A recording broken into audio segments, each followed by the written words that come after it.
É ciência. É nutrição.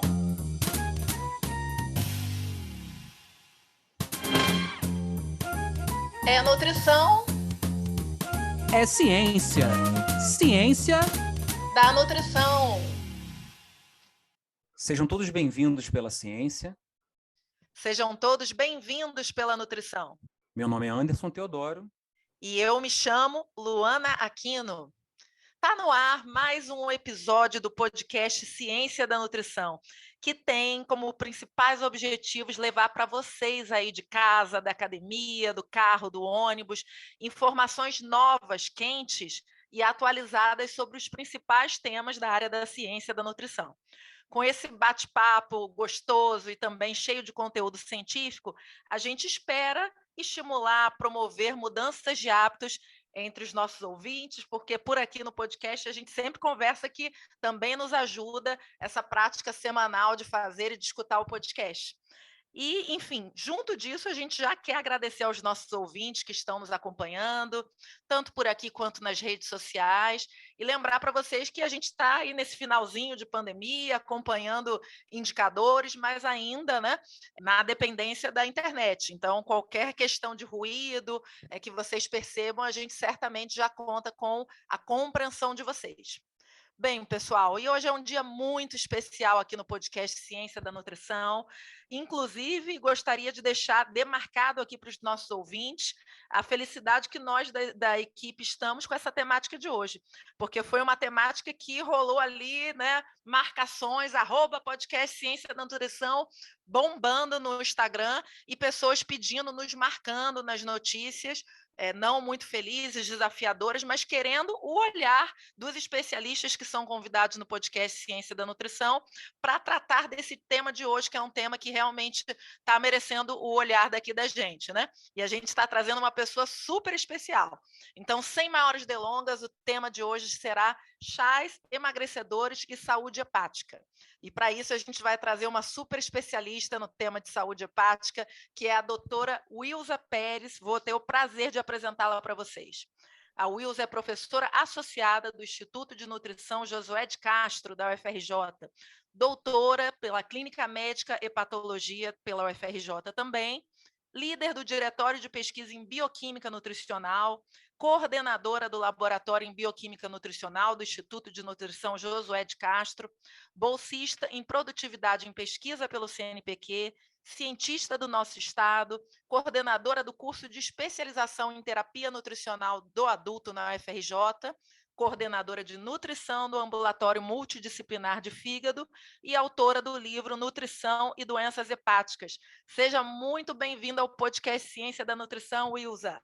Eu é que agradeço o convite, é uma honra. Obrigada, Anderson, Luana, de estar aqui com vocês hoje, um canal tão nobre que tem um objetivo, como você falou, de levar ciência e nutrição de forma simplificada para todos os tipos de público. Então, acho que isso assim, é sensacional. Parabéns pelo protagonismo, tá? Muito obrigada, Wilza. Obrigada pelas palavras e por somar conosco. Então, a gente sempre gosta, Wilza, de começar, né, e de aquecer aqui o nosso papo, sabendo dos bastidores, sabendo um pouquinho lá de trás, né, conhecendo o outro lado da professora Wilza Pérez, que é saber lá atrás como é que foi essa escolha, né, para você pela área de nutrição, como é que, né, essa área te levou, por exemplo, para hepato. Conta um pouco para a gente que eu estou curiosa. Ei, Luana, vamos puxar pela memória, né? Mas como é memória afetiva, a gente não esquece. Então, lá quando eu era adolescente, sem saber o que eu ia cursar, eu fui na casa de uma amiga e a irmã mais velha fazia nutrição na UFRJ. E eu peguei o livro, que agora eu sei que é o Krauser, né? Na época eu não sabia, e me apaixonei pela ciência da nutrição. Eu falei, gente, decidi, eu quero nutrição e quero na UFRJ. E assim, fui bem sucedida nos dois objetivos, né? Cursei, fiz minha graduação na UFRJ, sempre querendo fazer o mestrado, mas assim, algo no meu interior dizia assim, vai conhecer um pouco o mercado de trabalho. E eu fui. No mercado de trabalho, eu atuei em clínica, no Hospital Geral de Bom Sucesso, eu atuei em produção, né? E, por fim, depois já de quase 8 anos no mercado de trabalho, eu decidi voltar para cursar um mestrado, que era realmente aquilo que eu tinha como um sonho. Estudei a beça, porque, né, quando a gente está afastado, né, um pouco da vida acadêmica, eu estudei para a prova, passei, fiz o meu mestrado em nutrição experimental, na época com a professora Graça, no laboratório de bioquímica nutricional que hoje em dia eu coordeno, né? E fiz a parte lá com os animais, né? Alcoolismo, e eram ratas gestantes na época. E, bom, enfim, aí fiz o meu mestrado, logo depois, então, eu comecei a dar aula em universidade particular. Aí, quando eu relembro, eu penso assim, nossa, eu já passei em várias áreas da nutrição, porque na universidade particular eu dava aula de educação nutricional, nutrição experimental, né? E fui fazer concurso, então, concurso não, na época é seleção, né? Para professor substituto, na UERJ e na UFRJ. Então, fiquei como professora substituta nos dois cenários, o UFRJ e o UERJ, mas já dentro daquilo que realmente sempre foi a minha paixão, que é a nutrição clínica, né? Porque ao longo de todo o mestrado, ao longo, né, depois que eu retornei para a vida acadêmica, eu ficava muito no HU, participando dos rounds médicos, né, fazendo semiologia em beira de leito, sempre foi algo que sempre me apaixonou muito, essa parte da semiologia, da antropometria, de fechar um diagnóstico bem fechado, da intervenção adequada, então eu ficava ali, e isso me fascinava. Então, quando eu acabei o mestrado, por eu estar ali dentro desse cenário, eu fui convidada por um médico da hepatologia, que é uma referência na área, né, para fazer o meu doutorado com pacientes, né? E no meu doutorado, então, consegui ter a experiência com paciente em todos os, digamos, graus de doença hepática, né? Porque eu estudei hepatite, a cirrose, o carcinoma hepatocelular, né? Abrangia todo esse público. E aí eu fiz, enquanto eu estava fazendo o doutorado, abri o concurso para o UERJ. Aí eu falei, bom, vou fazer, apesar de eu ser uma filha da Minerva, né, o coração está assim pela UFRJ, vou fazer. Fiz, passei em primeiro lugar, só que logo na sequência, antes mesmo de eu ter o resultado, abri o concurso da UFRJ, eu me inscrevi e fiz também. Também fui agraciada com o primeiro lugar. Então, aí o que aconteceu? A UERJ me chamou e a UFRJ não. Eu falei, bom, vou trabalhar na UERJ. E assim foi. Trabalhei, fui muito feliz lá, fiquei lá quase um ano trabalhando na UERJ, até que aconteceu o chamado da UFRJ. Aí, pronto. Não aguentei, né? Porque, assim, filha da Minerva, eu falei, não, é lá, eu tenho que voltar para o meu ninho. Aí, me despedi do pessoal da UERJ, agradeci muito por todo o conhecimento que eu adquiri lá, mas fui trabalhar, e como estou até hoje, como docente no Instituto de Nutrição Josué de Castro, da UFRJ. Hoje em dia, sou professora, pesquisadora, credenciada lá nos dois programas que temos, o profissional e o acadêmico, e muito feliz de atuar aí na área clínica. Quanta história, hein, Luana, para contar? Com certeza, Anderson. O Wilza está revelando aí vários bastidores que a gente não sabia desse passeio na UERJ. A gente quase perde ela, hein? Eu falo que eu tenho o prazer de ser aluna de Wilza. Isso aí, Luana. Wilza, entrando um pouquinho na temática do podcast, queria que você falasse um pouquinho para a gente desses chás emagrecedores. Quais são os principais tipos? Quais são as principais matrizes alimentares? E por que, de fato, as pessoas colocam tanto essa questão da relação desses chás com perda de peso? Então, Anderson, de fato é um assunto que está muito em voga, né? Na internet, na mídia de um modo geral, como a Luana mesmo colocou, né? Até por um desfecho negativo, né? Que a gente vê o falecimento de mulheres, normalmente na faixa dos 40 anos, era mais ou menos a faixa etária, e esses óbitos muito associados ao uso, né, dos chás emagrecedores, né, desses compostos emagrecedores.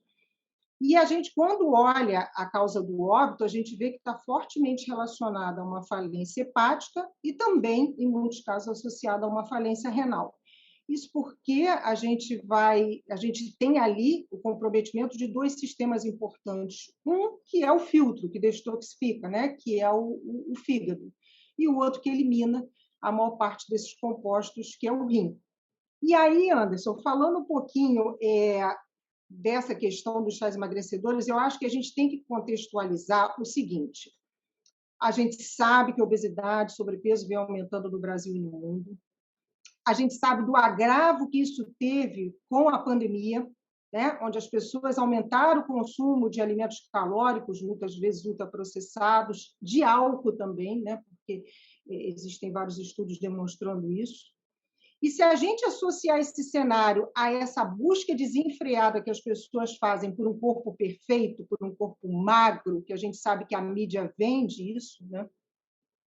Faz com que muitas vezes essas pessoas caiam na cilada desses fabricantes que prometem, a partir desses compostos, desses chás emagrecedores, uma rápida perda de peso sem necessidade de dieta. Tá? Se a gente vai olhar, muitas vezes no rótulo está ali, sem dietas. Né? Então, muitas vezes, pela falta de informação, as pessoas acreditam nesse, digamos, atalho, né? Para obter aí o tão desejado corpo perfeito, digamos assim. E isso, de fato, é um grande problema.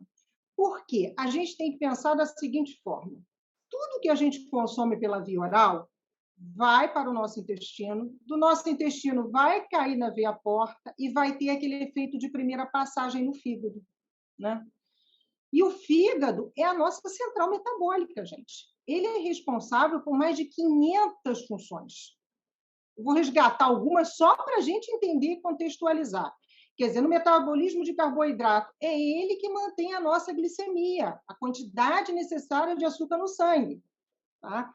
É ele que promove a síntese de glicogênio, que é o que a gente vai utilizar para energia durante o período de jejum. Se a gente for olhar para o metabolismo de lipídio, síntese de corpos cetônicos, para quê? Para sobreviver a um jejum mais prolongado. Síntese de lipoproteínas que vão carrear esses lipídios pelo sangue. Síntese de colesterol e excreção dele mesmo também por meio dos sais biliares. Todas as nossas proteínas de transporte, ela é sintetizada no fígado. Então, albumina, transferrina, proteína carreadora de retinol, proteína carreadora de hormônio sexual, seja qual proteína de transporte for, ela é sintetizada no fígado. E, além disso, os fatores de coagulação. A maior parte dos fatores de coagulação também são produzidos no fígado. Isso nos dá a dimensão de que, se o fígado entra em falência, inviabiliza a vida, né? Então, de fato, é um órgão primordial para o nosso metabolismo central. Agora, uma função que eu quero chamar a atenção é a função de depuração hepática, ou detoxificação, que é a tal do detox, que você já deve ter ouvido falar, dieta detox, né? Então, na verdade, o que é a detoxificação hepática? A detoxificação hepática são aquelas 3 fases que um xenobiótico, que é um xenobiótico? É uma substância estranha que aquele indivíduo consumiu. Então, por exemplo, um fitoquímico do chá, não pertence ao corpo dele, né? Então, o fígado recebe essa substância estranha, esse xenobiótico, e tem que biotransformar isso em um composto que seja possível de ser excretado pela urina ou até pelos sais biliares, sem causar nenhuma lesão ao tecido hepático e extrahepático. Entendeu? Então, essas fases, a fase 1, por exemplo, o fígado recebe, vamos pensar aí no fitoquímico que foi nesse chá emagrecedor, nesse composto emagrecedor. Transforma vou falar assim de maneira bem, né, assim, simplificada. Transforma quimicamente essa molécula, tá?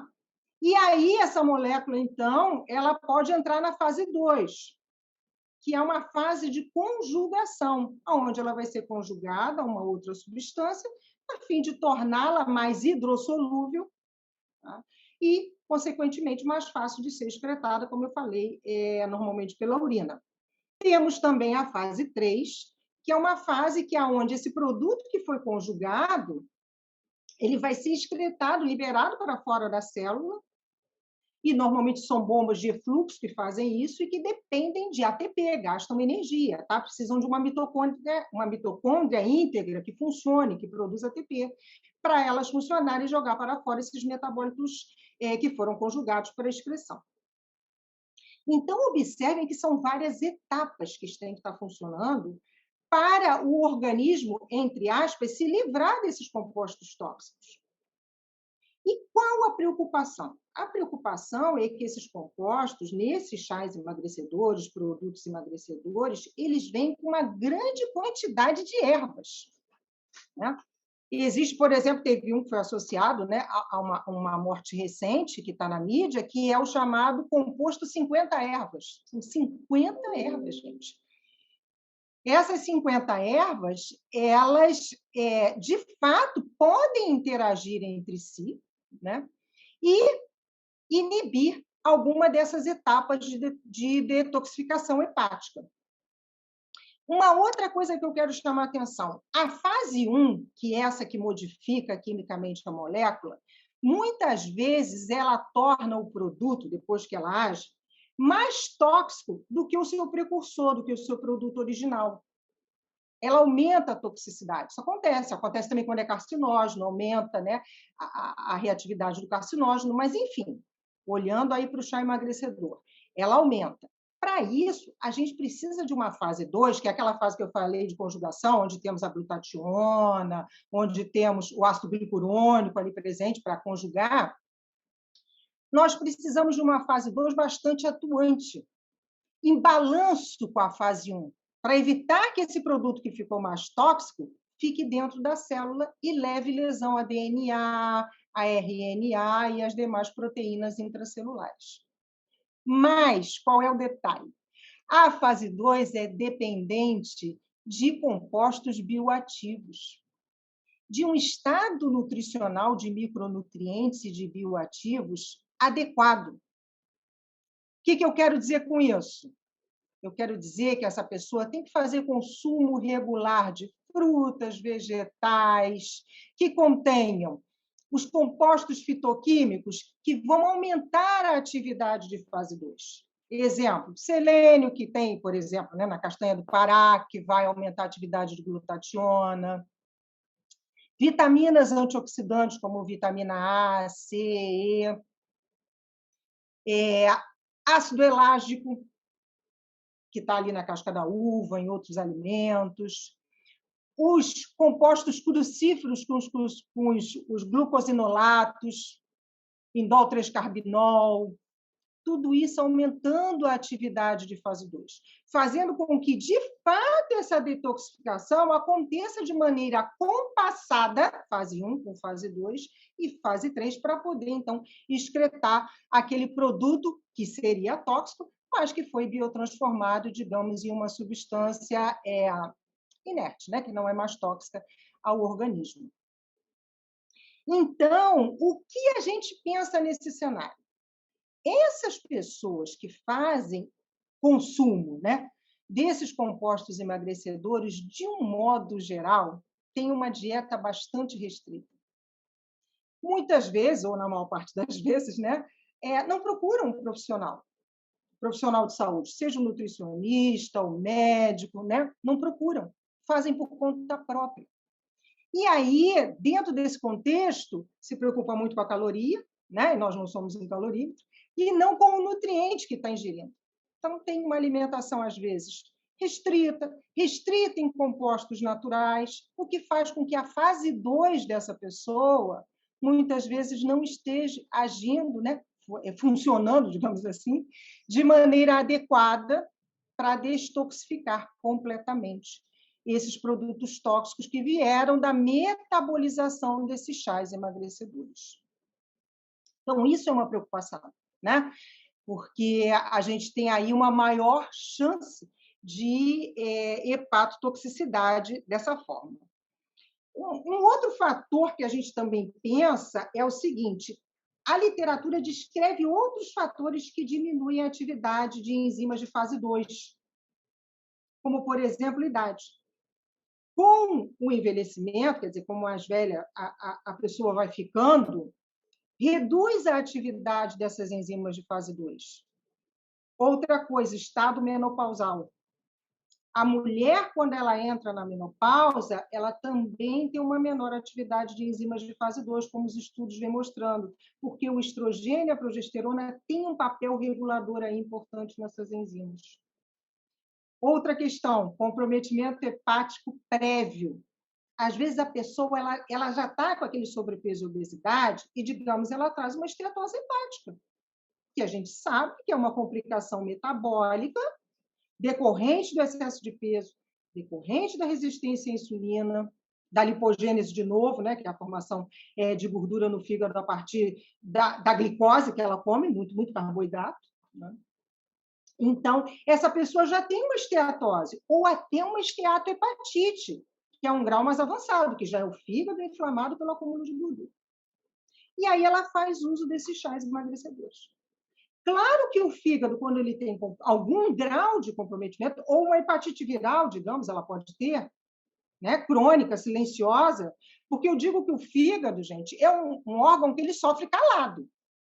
O fígado, quando ele começa a apresentar sintomas, ele já está com um grau de lesão já considerável. Então, ele está ali sofrendo calado. Aí você aumenta o número de agravos de substância que ele tem que metabolizar. Claro que aumenta a chance de lesão hepática. Então, o comprometimento hepático prévio é uma situação. E uma outra situação que também pode favorecer essa detoxificação ficar inadequada, sobrecarregada, é o que também está muito em voga, a nossa microbiota intestinal. Porque a disbiose, a presença de bactérias patogênicas, faz com que sejam gerados mais produtos tóxicos no intestino. E esses produtos tóxicos caem na veia porta, vão para o fígado e sobrecarregam o fígado nessas vias de detoxificação. Perceberam como é que é um cenário multifatorial que está envolvido? Então, aí a gente tem, de fato, uma maior chance de lesão. Lesão que pode ir de uma hepatite aguda, tá?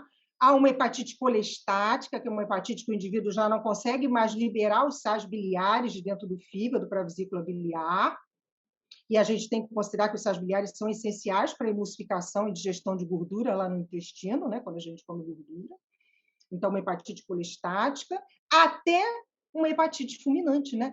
Que foi o caso mais recente que nós vimos na mídia, onde a paciente chegou a receber um transplante hepático, porque, lembrando que o indivíduo, quando desenvolve a hepatite fulminante, ele tem prioridade na fila de transplante. Então, rapidamente, ela recebeu um órgão novo, porém, ela teve rejeição ao enxerto, né? E aí, isso levou ao desfecho pobre, né? Ao desfecho do óbito, né?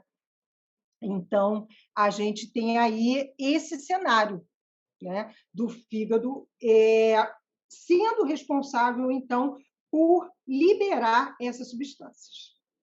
Um outro fator que eu também acho que a gente tem que ter sempre em mente é o que eu até tem uma disciplina no mestrado que eu dou de interação medicamento-alimento, né? Por quê? Sempre que o indivíduo faz uso crônico de medicamento, a gente tem que ter muita atenção, porque esse indivíduo ele faz uso diário de um medicamento que também é metabolizado no fígado. Também vai utilizar as enzimas do citocromo P450, que são aquelas de fase 1, que são aquelas de fase 2, né? Também as enzimas de fase 2, que eu digo de conjugação. E o que acontece? Maior a chance de você ter reações adversas que podem aumentar o potencial de toxicidade desses medicamentos ou reduzir a resposta terapêutica a esses medicamentos. Então, às vezes, o indivíduo está fazendo uso de um medicamento, ele não está tendo a resposta terapêutica que o clínico espera. O clínico até aumenta a dose, mas muitas vezes está sendo ocasionada aí por essa interação desse fitoquímico com esses medicamentos de uso crônico. E daí eu destaco o corticoide, anti-inflamatório, remédio para hipertensão, né? E por aí a lista é grande, né? Então, a gente tem que ter muita atenção dentro desse cenário. Perfeito, Ilza. Nossa, realmente, assim, para muito além da encomenda da notícia, fantástico, né, ver essa rede mesmo multifatorial que você abordou, né? Estou encantada. Vou até contar um segredo, Ilza, aqui para Camila, né, e para os nossos ouvintes. Segredo, entre aspas, né? Lá, na época de aluna, turma, né, sempre ansiosa pela disciplina de dietoterapia, a gente falava entre nós, gente, a gente tem que se garantir em obesidade, em desnutrição, em diabetes, que vai chegar a parte renal, vai chegar a parte de hepato. será um problema tamanho essa complexidade. Mas como vocês viram, né, ter uma professora dessa de hepato facilita bastante as coisas, né? Mas por agora, Wilson, brincadeiras à parte, eu queria saber da Camila, se ela está tão apaixonada aí quanto a gente nesse episódio, e um momento esperadíssimo também dos nossos ouvintes, o que ela tem para compartilhar de dicas, de orientações, de materiais, aos quais os ouvintes podem curtir mais e aprender mais desse tema. Olá, Luana, olá, Anderson e olá, ouvintes do podcast Ciência da Nutrição. Luana, não tem como não se apaixonar pela fala da nossa convidada sobre essa temática tão recente e atual. E para alertar sobre os cuidados da saúde hepática, trago como dica diversos materiais para os nossos ouvintes curtirem e aprenderem ainda mais sobre esse tema. Primeiro, deixo como dica o livro qual a nossa convidada Wilza é uma das autoras, Nutrição e Fisiopatologia nas Doenças Hepáticas, para quem quer se aprofundar um pouco mais sobre os diversos aspectos dessas doenças e até mesmo como funciona o manejo nutricional relacionado a elas. Para complementar, trago ainda 2 documentos. Um documento da Agência Nacional de Vigilância Sanitária, Anvisa, contendo 140 produtos não autorizados para comercialização, para alertar os nossos ouvintes sobre a facilidade dos produtos que podem gerar ou agravar riscos hepáticos. Assim como um artigo para reforçar esse alerta. Chás e emagrecimento. Uma análise crítica do que está sendo recomendado nos vídeos do YouTube. Para conferir, basta acessar o nosso site www.cienciadanutrição.com.br, tudo junto e sem acento, e assim você confere dicas desse episódio e de episódios anteriores. Não deixe de conferir. Obrigada, Camila. Bem, Wilza, continuando aqui na nossa conversa boa, né? Eu até queria destacar para você um trecho aqui que apareceu muito e que me sensibilizou junto da tua fala anterior, que aparecia nessa reportagem desse evento, né? A pessoa, né, falando que era uma profissional da saúde, que infelizmente veio a óbito, e falando dela, né? Não é nada de tarja preta, nenhum medicamento que aparenta ser perigoso. Ela não estava tomando mais nada, só esse mesmo, né? Só esse mesmo. Então, enfim, e vendo a tua fala toda de olhar mais amplo, né? Eu fiquei aqui querendo muito aproveitar esse teu local precioso de soma no ambulatório multidisciplinar de fígado. Né? Eu acho que nós aqui temos esse compromisso com a ciência, mas também com a ponta. Né? Então, às vezes acontece, né, como hoje a gente foi agraciado, de vir um convidado com esse duplo olhar. E aí não tem como eu não aproveitar e perguntar para você desse dia a dia lá do ambulatório multidisciplinar, né? Aproveitando que a gente deu o alerta para esse tema e também me sensibilizou quando você falou que o fígado é um órgão que sofre calado, né? E a gente, nesse mês, a gente já deixou aqui a propaganda para vocês, né? A gente tem também no nossa agenda mensal do podcast o episódio de educação midiática, né? E a gente, né, nesse episódio, quem ainda não escutou, vá lá escutar, né? Enfim, vocês vão perceber que o que aparece na mídia, esse podcast aqui é tudo motivo para a gente estar, enfim, né, tendo informação ou não de qualidade, né? Então eu queria muito contar com essa experiência da Wilza na ponta, Wilza, para que você pudesse trazer um pouco dessa prática do ambulatório e aproveitasse e falasse desse órgão silencioso. O que tem em termos de hábito de estilo de vida? O que tem em termos de hábitos de consumo alimentar? Que quem está em casa, quem está no ônibus tem que ficar atento para esse órgão silencioso funcionar bem, assim, de uma forma bem resumida. Tá certo, Luana. Luana, antes, deixa eu só dar um porém. Muitas vezes esses compostos emagrecedores, existem algumas perícias até na internet. Eles não falam a verdade no rótulo do que eles contêm, tá? Então, no rótulo você olha, vê só produto natural, produtos naturais que são hepatotóxicos, tá? Por exemplo, esse chá de 50 ervas aí, eu estava olhando, ele tem porangaba, cavalinha, sene, chá verde, e todos eles são descritos, né? Tem até um documento da Sociedade Brasileira de Hepatologia, são descritos com casos de hepatite aguda, e o chá verde já até teve casos de hepatite fulminante em pessoas que faziam uso concomitante com o álcool, né? Porque as pessoas sabem, né? E quem metaboliza o álcool também é o fígado, né? Então, são de fato isso. Mas o que acontece? Quando se tem laudo pericial, se observa que muitos desses produtos contêm substâncias proibidas ali de comercialização, como comercialização sem receita médica, né? Como, por exemplo, a sibutramina, a fluoxetina, né? Todos eles agem como mecanismo do sistema nervoso central, via sistema nervoso central, a fim de induzir saciedade. No caso da fluoxetina, que ela é conhecida como a pílula da felicidade, né? A fim de induzir o aumento da serotonina, uma maior sensação de bem-estar e, como efeito colateral, aí, o emagrecimento. Então, às vezes as pessoas pensam que estão só consumindo produtos naturais, que, como eu falei, de fato são descritos como hepatotóxicos, eu não estou isentando eles desse papel hepatotóxico, mas muitas vezes também elas estão consumindo produtos que são proibidos a comercialização por serem de tarja preta, né, como são conhecidos, e só podem ser vendidos sob prescrição médica, tá? Então, falando um pouquinho agora, né, da minha experiência lá no ambulatório. Bom, de fato, quando o paciente chega, porque o ambulatório é de fígado, né? Ele já sabe que tem uma doença hepática, ele já chega mais cauteloso. Eu, de fato, lá com os meus pacientes, eu nunca vi nenhum relato de uso de compostos emagrecedores. Veja bem, o relato que vem para mim muitas vezes, né, que o paciente me coloca, são usos de chás, né, nos quais a gente faz uma orientação importante, explicando para ele que o chá, porque existe aquela conhecimento popular de que se não fizer mal, se não fizer bem, mal não faz, né? Porque é um produto natural, e produto natural não tem problema. Mas ele é um produto natural, mas ele pode, sim, ser hepatotóxico, tóxico ao fígado, como eu já falei aqui. Então, a gente explica com clareza para o paciente que ele não deve fazer uso dos chás, em especial essa lista, né, que a gente inclui o chá verde, que o chá verde tem um apelo muito grande do emagrecimento. Uma outra questão, a gente sempre fala para o paciente, faz uso de chá de frutas, né? Com especiarias, ok, né? Então, chá de casca de maçã à noite para dormir, né? Associando a uma canela, a gente está sempre orientando nesse sentido, mas evitem os chás de ervas, né? E nesse contexto, a gente inclui o chá verde, porque o que acontece, o que a gente já viu, isso nós já vimos relatos, sim, de paciente que substitui a água pelo chá. Ele faz uma jarra de chá, deixa na geladeira e bebe aquilo o dia inteiro, né? Então, de fato, é uma sobrecarga muito grande. Eu tenho um exemplo pessoal na minha família, né, que foi meu pai, que alguns anos atrás falaram para ele que espinheira santa era bom, ele era cardíaco, ele foi fumante por muito tempo, né? Então, com comprometimento de DPOC e cardíaco, e que o chá de espinheira santa ia ser bom. Ele fez, não me falou nada, deixou aquela jarra na geladeira e aquilo ele bebia o dia inteiro. Né? Aí teve alterações de enzimas hepáticas, alteração de função renal, foi internado na UTI, né?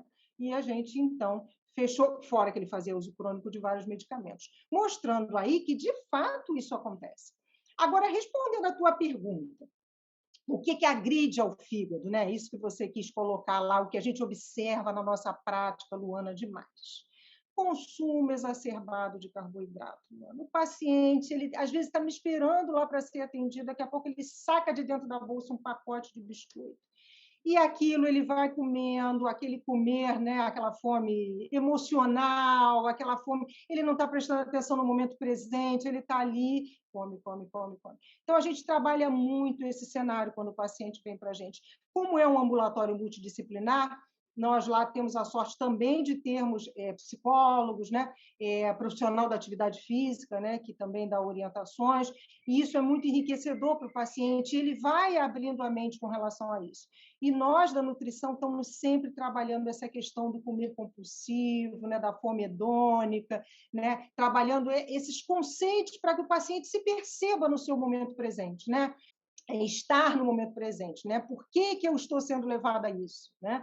Então, por exemplo, semana passada mesmo eu atendi uma paciente que ela, não consigo ficar todo dia de manhã, eu tenho que ir na padaria, eu tenho que comer, comprar meu pão francês, comer meu pão francês, e assim, com uma hipertensão, que o diurético não dá conta, a dieta hipossódica, claro que não vai dar conta, né? Até porque aí não está hipossódica, a gente tem o sódico intrínseco aí com bastante presença, e ela com uma gordura central difícil de manejar. Então, a gente vai vendo aí. Aí eu comecei a abrir esse questionamento para ela, mas por que esse pão francês todo dia? Claro que a gente não vai tirar o pão francês de uma vez, né? Nada na nutrição, tudo é em dose, eu falo em doses homeopáticas, né? vamos deixar 2 vezes por semana, é realmente fazer educação terapêutica com o paciente, é fazê-lo entender, refletir, né? E com isso ir acatando. Eu sempre falo que eu tenho um paciente lá, que eu digo que é meu paciente modelo, que ele levou 5 anos para poder regredir completamente, né? Ele já estava com uma esteatohepatite bastante avançada, né?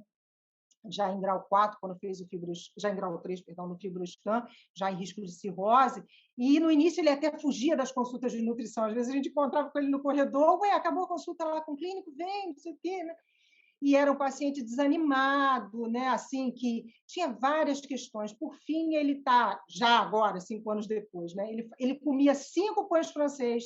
Aí, ao longo, 3 anos depois, ele dizia, consegui fazer, estou fazendo hidroginástica, mas passo na padaria, compro pão. Eu falei, mas por que você passa na porta da padaria? Aquela negociação, né? Por fim, agora ele faz sapateado, faz hidroginástica, enfim, um relato lindo aí, alcançando a alta da hepatologia, né? Porque o problema foi resolvido, enfim, né? Então, a gente tem essa questão, e eu acho que é muito esse comer compulsivo, esse comer sem prestar atenção no que está comendo, e, claro, o alimento pronto, o alimento rico em carboidrato, ultraprocessado, com gordura saturada e carboidrato simples, são, de fato, os maiores vilões, né, aí, né, para a saúde hepática. Ilza, eu queria te perguntar o seguinte, considerando essa questão, todos esses problemas que a gente acaba vendo, isso acaba se tornando, às vezes, um problema de saúde pública, né? Sim. Por mais que a gente faça uma orientação dentro do consultório, eu acho que o importante também é que o poder público tome alguma atitude. Como é que a Anvisa tem lidado com isso, né? Até porque esse registro desses chás normalmente não tem um grau, na verdade, de dificuldade tão grande. Alguns deles, até ao longo do tempo, passaram sem ter registro. Como é que a Anvisa, o poder público, tem lidado com essa situação? Então, Anderson, eu até enviei para o canal, para vocês, a última legislação que a Anvisa liberou, que foi agora em fevereiro de 2022, onde ela aumentou, né, ela lista 140 produtos que não estão autorizados à comercialização pela Anvisa. O que acontece, Anderson, é que esses produtos, muitas vezes, eles estão sendo vendidos pela internet, né? Até encontrei recentemente uma decisão judicial que mandavam lojas conhecidas, tá? Que revendem de vários fornecedores, né? Suspenderem a comercialização de algumas substâncias. E outra coisa também que eles se valem muito é de grupos em WhatsApp, com aqueles depoimentos, né? Perdi tantos quilos, e fotos, né? Do antes e depois. Então, é um apelo muito grande na imagem aí do antes e depois, e grupos em WhatsApp. Então, as pessoas, de um modo geral, elas nem consultam a lista da Anvisa para ver se esse produto está autorizado a ser comercializado ou não, né? Elas vão e fazem a compra desse produto, como eu falei, muitas vezes sem orientação profissional nenhuma, né? Ou na maior parte das vezes, digamos assim. Bem, Wilza, agora a gente chega num momento especial também do podcast Ciência da Nutrição, que é aquele momento da imagem, que vocês convidados são convidados pela gente para vir para um momento mais lúdico, né, da gente pensar junto a ciência da nutrição. Então, eu gostaria muito de saber, né, e já deixo o bizu aqui para os nossos ouvintes, que a imagem está lá no site do nosso podcast Ciência da Nutrição, e, enfim, a Wilza escolheu aqui uma imagem super interessante. Wilza, conta para a gente por que a escolha dessa imagem, o que ela te faz refletir sobre essa temática ou sobre a própria ciência da nutrição. Eu acho que, Luana, essa conexão aí de fitoquímicos, né, que a gente está falando nos chás, e detoxificação, para mim é um exemplo clássico de nutrigenômica, né? Que é a interação dos constituintes dietéticos na expressão dos nossos genes, né? Então, na expressão dos genes, dos produtos pós-tradicionais, né? E que vão justamente também modular justamente a expressão das enzimas detoxificadoras, né? E podem modular para o bem e para o mal, né? Então, nós temos constituintes dietéticos que a gente sabe que vão aumentar a atividade, né, dessas enzimas detoxificadoras, melhorando aí, protegendo contra a carcinogênese, né, que na oncologia a gente tem muitos estudos com relação a isso, e também contra a toxicidade, né, de compostos variados. Mas também esses produtos podem inibir aí a expressão de alguns genes, né, a síntese de algumas proteínas, que vão ser essenciais para a detoxificação desses produtos. Então, eu achei que essa imagem traduzia muito essa realidade que a gente está falando aqui, né, dos produtos fitoquímicos, dos chás, e detoxificação hepática. Wilza, foi fantástico ter você com a gente hoje. Olha, deu para matar a saudade dessas belas aulas, mas deu para aprender demais também, porque realmente, às vezes, a gente se depara com notícias um tanto quanto sensacionalistas, mas que a gente possa reverter isso para o bem da ciência da nutrição, para que a gente possa, enfim, né? E muitos aqui que escutam, né, o nosso podcast, sejam familiares, sociedade, amigos, mas também temos pesquisadores aqui que podem, né, nos ajudar a construir próximas páginas de pesquisa e fortalecer a ciência da nutrição. Então, eu te agradeço muito, tá? E por agora eu gostaria muito que a Paola relembrasse aos nossos ouvintes aonde que eles podem encontrar nossos episódios, mais detalhes desse, por exemplo, redes sociais, site. Diga lá, Paola. Oi, pessoal, Paola aqui. Estou passando para lembrar que as nossas redes sociais estão a um clique de vocês. Nosso Instagram e Facebook vocês encontram pelo @podcast Ciência da Nutrição. E também tem o nosso site, cienciadanutrição.com.br, onde tem informações sobre esse episódio e os anteriores. Obrigada, querida. E por agora eu gostaria muito de passar a bola para o professor Anderson Teodoro. Tá contigo, vai lá, Anderson. Obrigado, Luana. Obrigado, Ilza. Ilza, queria muito agradecer também a sua presença conosco e te passar a palavra para suas considerações finais, para o que você quiser divulgar, onde as pessoas podem, de repente, encontrar os seus trabalhos, enfim, o espaço está aberto. Tá bom, Anderson, obrigada. Eu tenho o Instagram do Alimentação e Fígado, né, que é o Instagram onde a gente divulga informações justamente é um projeto de extensão, né, então divulga a informação para a população de um modo geral, incluindo os nossos pacientes do ambulatório, né, a gente está sempre fazendo mensalmente, na verdade quinzenalmente, a gente está fazendo postagens com assuntos relacionados ao fígado. Agora mesmo a gente está trabalhando em cima de rótulos, né, e algumas substâncias que são adequadas ou não, né, para a saúde hepática, a gente está sempre aí focando. Então, alimentação, _e _fígado. E é isso, e deixar sempre a mensagem final, né, de que o corpo perfeito é aquele corpo que tem saúde, que está bem nutrido, né, capaz de cumprir todas as suas funções. E sempre que a gente quiser buscar, né, de alguma forma, o emagrecimento, a perda de peso corporal, que a gente seja orientado pelo profissional, pelo nutricionista, ou junto com o clínico, né, para poder ter um emagrecimento saudável, né, de maneira adequada. É isso. Obrigado, Wilson. Obrigado, Luana. Luana, hoje a gente teve 2 temas no podcast, o chá e o fígado, né? Esse chá emagrecedor que pode ter um objetivo de emagrecer, mas que muitas das vezes ele acaba atingindo outros objetivos. Um desses objetivos acaba sendo transformado pelo fígado. Então a gente espera que esse podcast de hoje tenha contribuído justamente para você, que veio de repente buscar uma informação e atingir outros objetivos com o nosso podcast. Que o nosso podcast então possa ser um fígado de informação, transformando cada vez mais o seu conhecimento na área da ciência, da área da nutrição. Obrigado a todos que vêm nos acompanhando nas redes sociais. Continue divulgando o nosso trabalho. Podcast Ciência da Nutrição.